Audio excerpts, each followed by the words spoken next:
Hello friends, I have been hard at work this evening reverse engineering Brandon's CCS charger so that I too can build them and figure out what the heck does what.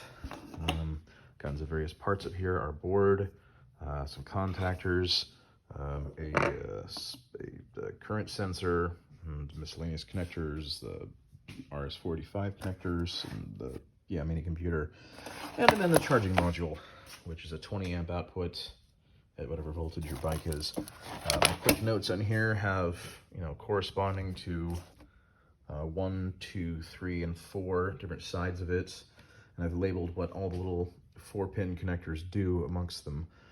The top ones are generally CAN high and low. The ones that get used go to CAN high and low on the different charging module bricks, which they have a CAN high and low.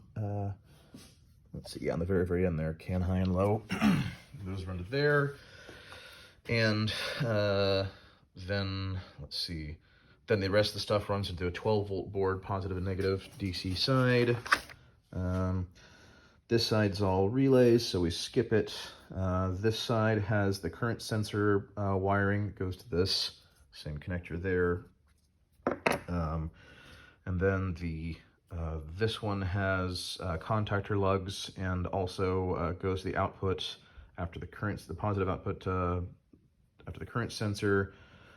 This one goes to the mini computer. And the bottom ones are where it gets interesting.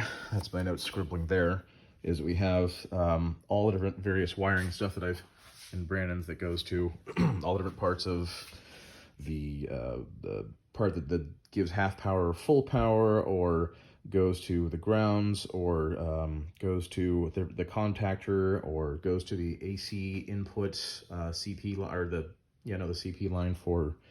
I got too much notes. That's what we're doing. Shortly, I should be well versed in this, and we can make more DC chargers portable style.